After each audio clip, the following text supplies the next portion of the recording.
ओम नमो भगवते वासुदेवाय। प्रिय श्रोताओं, आज सुनिए पुरुषोत्तम मास महात्म्य में 25वें अध्याय की कथा।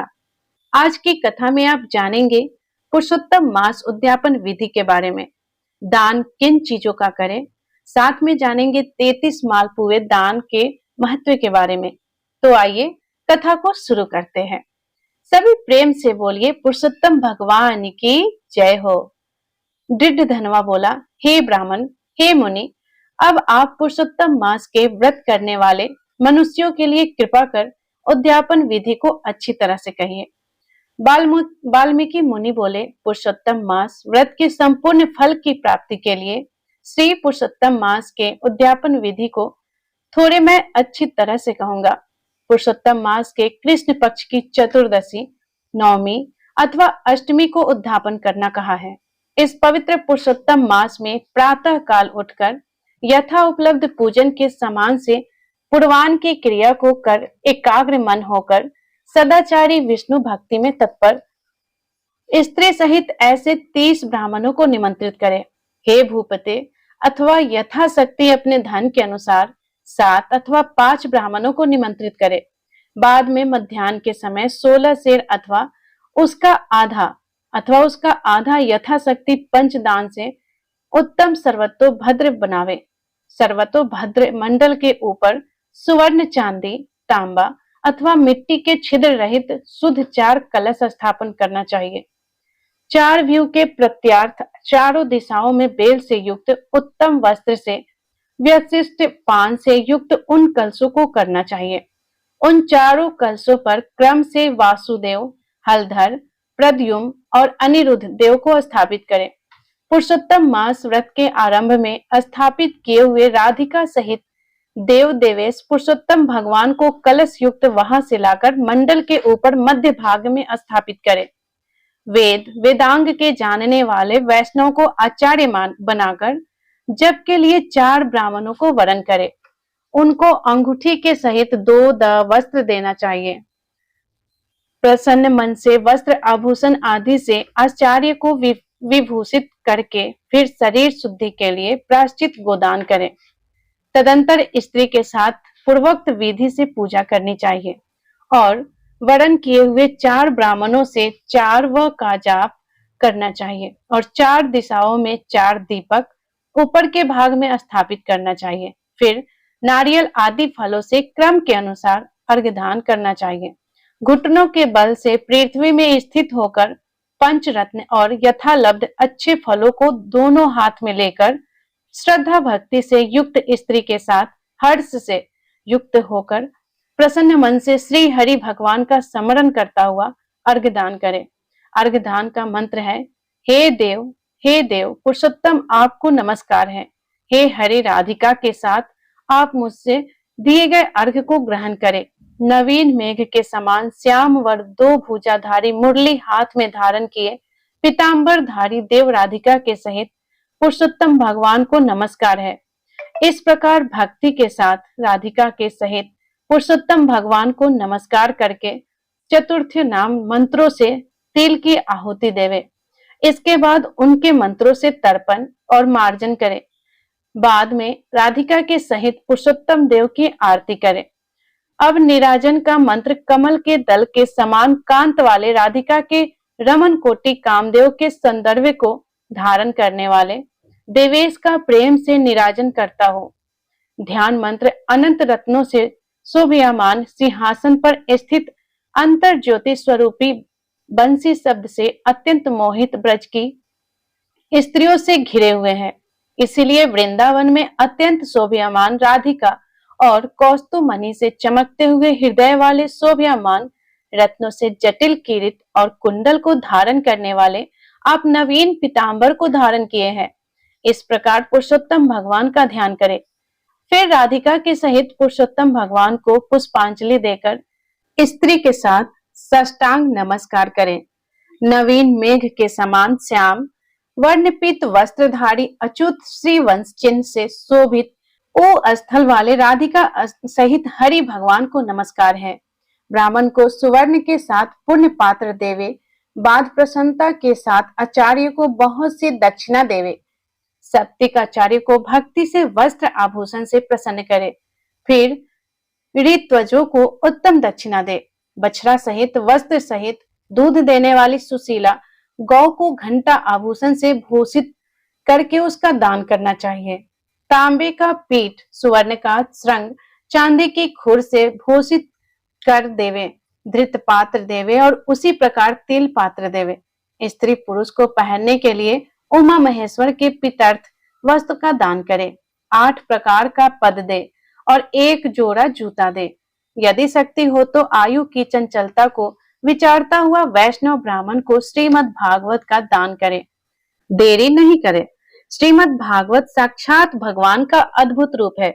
जो वैष्णव पंडित ब्राह्मण को देता है वह कोटि कुल का उद्धार कर अप्सरा गणों से सेवित विमान पर सवार हो योगियों को दुर्लभ गोलोक को जाता है। हजारों कन्यादान, सैकड़ों वाजपेयी यज्ञ, धन्य के 7 क्षेत्रों के दान और जो तुला दान आदि 8 महादान है और वेद दान है, वे सब श्रीमद् भागवत दान की 16वीं कला की बराबरी नहीं कर सकते हैं। इसलिए श्रीमद् भागवत को सुवर्ण के सिंहासन पर स्थापित कर वस्त्र आभूषण से अलंकृत कर विधि पूर्वक वैष्णव ब्राह्मण को देवे। कांसे के 30 संपुट में 3030 मालपुए रखकर ब्राह्मणों को दे। हे पृथ्वीपते, हर एक मालपुआ में जितने छिद्र होते हैं उतने वर्ष पर्यटन वैकुंठ लोक में जाकर वास करता है। योगियों को दुर्लभ निर्गुण गोलोक को जाता है। जिस सनातन ज्योति धर्म गोलोक को जाकर नहीं लौटते हैं, शेर कांसे का संपुट कहा गया है। निर्धन पुरुष यथाशक्ति व्रत पूर्ति के लिए संपुट दान करे अथवा पुरुषोत्तम भगवान के प्रीत्यार्थ मालपुआ का कच्चा सामान फल के साथ संपुट में रखकर देव, हे नाराधीप, निमंत्रित सब त्रिक ब्राह्मणों को पुरुषोत्तम भगवान के समीप संकल्प करके देवे। अब प्रार्थना लिखते हैं, हे श्री कृष्ण, हे जगदार, हे जगनंदायक, अर्थात हे जगत को आनंद देने वाले, मेरे समस्त इस लोक तथा परलोक की कामनाओं को शीघ्र पूर्ण करे। इस प्रकार गोविंद भगवान की प्रार्थना कर प्रसन्नता पूर्वक पुरुषोत्तम भगवान का स्मरण करता हुआ स्त्री सहित सदाचारी ब्राह्मणों को भोजन करवावे और ब्राह्मण रूप हरि और ब्राह्मणी रूप राधिका का स्मरण करता हुआ भक्ति पूर्वक गंध अक्षत से पूजन कर धृत पायस का भोजन करावे। व्रत करने वाला विधि पूर्वक भोजन सामान का संकल्प करे। अंगूर, केला, अनेक प्रकार के आम के फल, घी के पके हुए, सुंदर उड़द के बने बड़े, चीनी घी के बने, घेवर फेनी खांड के बने, मंडक, खरबूजा, करी साग, अदरक, सुंदर नींबू, आम और अनेक प्रकार के अलग अलग साग, इस प्रकार खज रसों से युक्त 4 प्रकार का भोजन सुगंधित पदार्थ से वासित गोरस को परोस कर कोमल वाणी बोलते हुए, यह स्वादिष्ट है, इसको आपके लिए तैयार किया है, प्रसन्नता के साथ भोजन कीजिए। हे ब्राह्मण, हे प्रभु, जो इस पकाए हुए पदार्थों में अच्छा मालूम हो उसको मांगिए। मैं धन्य हूँ, आज मैं ब्राह्मणों के अनुग्रह का पात्र हुआ, मेरा जन्म सफल हुआ। इस प्रकार कहकर आनंद पूर्वक ब्राह्मणों को भोजन कराकर तांबूल और दक्षिणा देव। इलायची, लौंग, कपूर, कस्तूरी, जावित्री, कथ और चूना, इन सब पदार्थों को मिलाकर भगवान के लिए प्रिय तांबूल को देना चाहिए। इसीलिए इन सामानों से युक्त करके ही आदर के साथ तांबूल देना चाहिए। जो इस प्रकार तांबूल को ब्राह्मण श्रेष्ठ के लिए देता है, वह इस लोक में ऐश्वर्य सुख भोग कर परलोक में अमृत का भोग होता है। स्त्री के साथ ब्राह्मणों को प्रसन्न कर हाथ में मोदक देवे और ब्राह्मणियों को विधि पूर्वक वस्त्र आभूषण से अलंकृत कर वंशी दे। सीमा तक उन ब्राह्मणों को पहुंचाकर विसर्जन करे। मंत्रहीनम, क्रियाहीनम, भक्तिहीनम, जनार्दन या पूजितम माया देव परिपूर्णम तदस्तु में, और इस मंत्र से पुरुषोत्तम भगवान को क्षमापन समर्पण करके या समृत्य जना मुक्त तपो यज्ञ क्रियादु न्यूनम संपूर्णताम याति सद वंदे तम च तम, इस मंत्र से जनार्दन भगवान को नमस्कार कर जो कुछ कमी रह गई हो वह अचूत भगवान की कृपा से पूर्ण फल देने वाला हो, यह कहकर यथा सुख विचरे। अन्न का यथा भाग विभाग कर भूतों को देकर मिथ्या भाषण से रहित हो, अन्न की निंदा ना करता हुआ कुटुंबी जनों के साथ भोजन करे, अमावस्या के दिन रात्रि में जागरण करे, स्वर्ण की प्रतिमा में राधिका के सहित पुरुषोत्तम भगवान का पूजन करे। पूजा के अंत में सपत्नी व्रती प्रसन्न होकर नमस्कार कर राधिका के साथ पुरुषोत्तम देव का विसर्जन करे। फिर आचार्य को मूर्ति के सहित चढ़ा हुआ सामान को देवे, अपनी इच्छा अनुसार यथा योग्य अन्नदान को देवे। जिस किसी उपाय से इस व्रत को करे और उत्तम भक्ति से द्रव्य के अनुसार दान देवे। स्त्री अथवा पुरुष इस व्रत को करने से जन्म जन्म में दुख, दरिद्र और दुर्भाग्य को नहीं प्राप्त होते हैं। जो लोग इस व्रत को करते हैं वे इस लोक में अनेक प्रकार के मनोरथों को प्राप्त करके सुंदर विमान पर चढ़कर श्रेष्ठ वैकुंठ लोक को जाते हैं।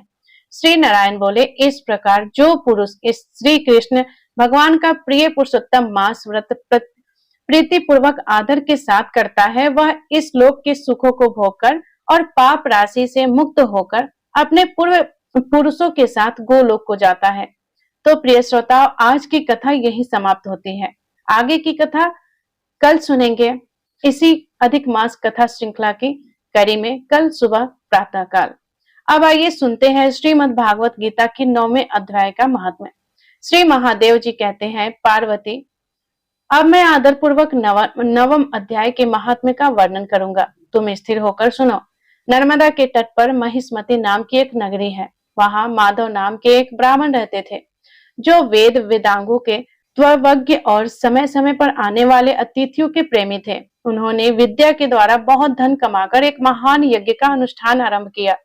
उस यज्ञ में बलि देने के लिए एक बकरा मंगाया गया। जब उसके शरीर की पूजा हो गई, तब सबको आश्चर्य में डालते हुए उस बकरे ने हंसकर उच्च स्वर से कहा, ब्राह्मण, इन बहुत से यज्ञों द्वारा क्या लाभ है? इनका फल तो नष्ट हो जाने वाला है तथा यह जन्म, जरा और मृत्यु के भी कारण है। यह सब करने पर भी मेरी जो वर्तमान दशा है, इसे देख लो। बकरे के इस अत्यंत कौतूहलजनक वचन को सुनकर यज्ञ मंडप में रहने वाले सभी लोग बहुत ही विस्मित हुए।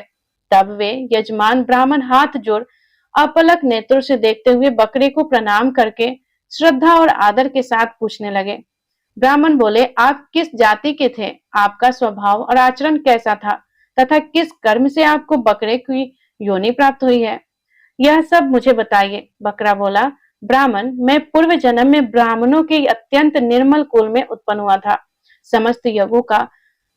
समस्त यज्ञों का अनुष्ठान करने वाला और वेद विद्या में प्रवीण था। एक दिन मेरी स्त्री ने भगवती दुर्गा की भक्ति से विनम्र होकर अपने बालक के रोग की शांति के लिए बलि देने के लिए निमित्त मुझसे एक बकरा मांगा।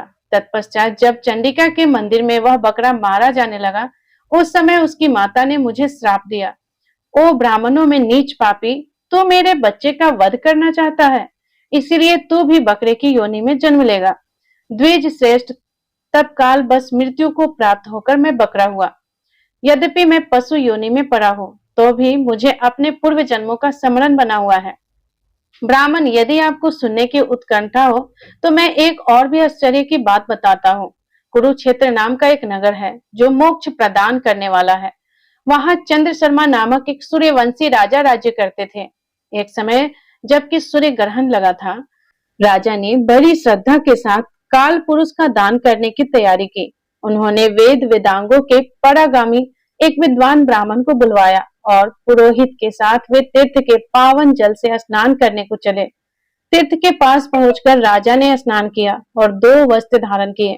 फिर पवित्र एवं प्रसन्नित होकर उन्होंने श्वेत चंदन लगाया और बगल में खड़े हुए पुरोहित का हाथ पकड़कर तत्काल उचित मनुष्यों से घिरे हुए अपने स्थान पर लौट आए। आने पर राजा ने यथोचित विधि से भक्ति पूर्वक ब्राह्मण को काल पुरुष का दान दिया। तब काल पुरुष का हृदय चीर कर उसमें से एक पापात्मा चंडाल प्रकट हुआ। फिर थोड़ी देर के बाद निंदा भी चंडाली का रूप धारण करके काल पुरुष के शरीर से निकली और ब्राह्मण के पास आ गई। इस प्रकार चंडालों की वह जोड़ी आंखें लाल किए निकली और ब्राह्मण के शरीर में हठात प्रवेश करने लगी। ब्राह्मण मन ही मन गीता के 9वें अध्याय का जप करते थे और राजा चुपचाप यह सब कौतुक देखने लगे। ब्राह्मण के अंतकरण में भगवान गोविंद शयन करते थे। वे उन्हीं का ध्यान करने लगे। ब्राह्मण ने जब गीता के नवम अध्याय का जप करते हुए अपने आश्रयभूत भगवान का ध्यान किया, उस समय गीता के अक्षरों से प्रकट हुए विष्णु दूतों द्वारा पीड़ित होकर वे दोनों चंडाल भाग चले। उनका उद्योग निष्फल हो गया। इस प्रकार इस घटना को प्रत्यक्ष देखकर राजा के नेत्र आश्चर्य से चकित हो उठे। उन्होंने ब्राह्मण से पूछा, विप्रवर, इस महाभयंकर आपत्तियों को आपने कैसे पार किया? आप किस मंत्र का जप तथा किस देवता का स्मरण कर रहे थे? वह पुरुष तथा वह स्त्री कौन थी? वे दोनों कैसे उपस्थित हुए? फिर वे शांत कैसे हो गए? यह सब मुझे बतलाइए। ब्राह्मण ने कहा, राजन, चंडाल का एक रूप धारण करके भयंकर पाप ही प्रकट हुआ था तथा वह स्त्री निंदा की साक्षात मूर्ति थी। मैं इन दोनों को ऐसे ही समझाता हूँ। उस समय मैं गीता के 9वें अध्याय के मंत्रों की माला जपता था। उसी का महात्म्य है कि सारा संकट दूर हो गया। वहीं पते मैं नित्य ही गीता के 9वें अध्याय का जप करता हूँ। उसी के प्रभाव से प्रतिग्रह जनित आपत्तियों के पार हो सका। यह सुनकर राजा ने उसी ब्राह्मण से गीता के 9वें अध्याय का अभ्यास किया। फिर वे दोनों ही परम शांति मोक्ष को प्राप्त हो गए। यह कथा सुनकर ब्राह्मण ने बकरे को बंधन से मुक्त कर दिया और गीता के अभ्यास से परम गति को प्राप्त किया। तो प्रेम से बोलिए विष्णु भगवान की जय। तो प्रिय श्रोताओ, यह थी आज की कथा। यदि ये कथा आपको पसंद आई हो तो वीडियो को लाइक जरूर कीजिएगा। अगर आपको थोड़ी भी पसंद आए तो कमेंट में जय श्री हरि विष्णु जरूर लिखिएगा। और अभी तक आपने हमारे चैनल को सब्सक्राइब नहीं किया है तो चैनल को सब्सक्राइब भी कीजिएगा, क्योंकि हमेशा आपको हर व्रत की कथा सुनने को मिल जाएगी इस चैनल पे। धन्यवाद। राधे राधे। जय श्री कृष्ण।